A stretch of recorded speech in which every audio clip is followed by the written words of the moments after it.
saying that this is reminding him of October 1962, saying, quote, "We have not faced the prospect of Armageddon since Kennedy and the Cuban Missile Crisis." And he went on to talk about, he knows President Putin pretty well. He said, "I know the guy fairly well. He is not joking when he talks about potential use of tactical nuclear weapons or biological or chemical weapons, because his military is, might, as you say, significantly underperforming." So making clear that when Putin gives the speeches like he did last week in those very blunt terms, reminding the world that he believes, the United States set the precedent for using nuclear weapons, and kind of basically making clear that nuclear weapons are on his mind as he is looking at what's happening with his military in Ukraine.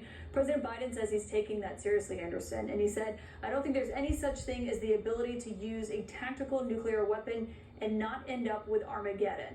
He went on to speak more at length about foreign policy during this fundraiser tonight, Anderson, talking about what he believes, they're still trying to figure out what the off-ramp for Putin could be in this war that he has been waging since February, saying that basically he believes the Russian leader is trying to assess where can he have this off-ramp where he saves face on a global level, but also at home in Russia, because obviously that has been a really big concern and big focus ever since Putin has ordered this partial mobilization of forces with Russian men fleeing the country. You've seen Russian propagandists on state television saying that they believe they need to change their tactics on the battlefield. But I mean, it is really striking. We get these notes all the time, these pool reports from reporters who are traveling with the president, of comments he makes at events like this on rope lines to supporters to fundraisers, but saying we have not faced the prospect of Armageddon since Kennedy and the Cuban Missile Crisis, and making clear that he is taking Putin seriously and at his word when he dangles the threat of nuclear weapons is really striking, Anderson. Yeah, do we know, because I know this is just, I think from a pool report, as you're saying,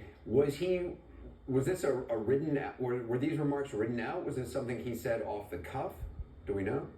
We can't say for sure, but I've covered the White House for a long time. Typically at these events, the president is speaking off the cuff. He's walking around a room, a small room of donors. Tonight they're at the house of James Murdoch.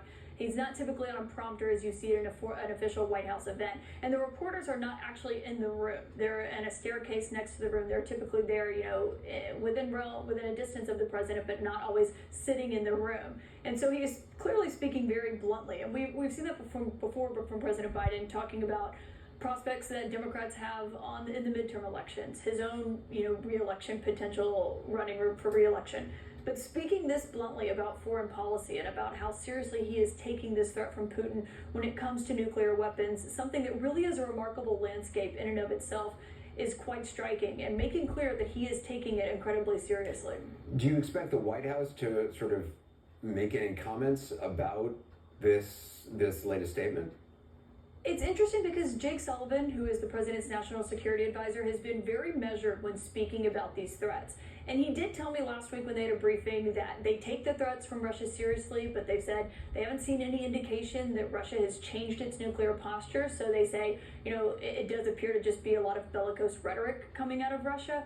But clearly with these comments from President Biden, he is taking it seriously and saying, Putin is not bluffing when he puts this out there, and making clear something that has become a real concern inside the White House, that because Russia is doing so terribly on the battlefield, underperforming so much more than they thought they would, that maybe he could resort to doing this. And so what that has driven officials here at the White House to do is kind of game out what their response would look like. They said that they've made that clear to Russia. They've obviously not disclosed that to reporters who have asked multiple times, but they said that they have made clear to Russia what the United States would do in response to Russia actually using a tactical nuclear weapon. Just the idea that it is being seriously discussed is, as President Biden notes tonight, not something you have really seen since the 1960s. Yeah, Caitlin Collins, appreciate it. Thank you. Meanwhile, according to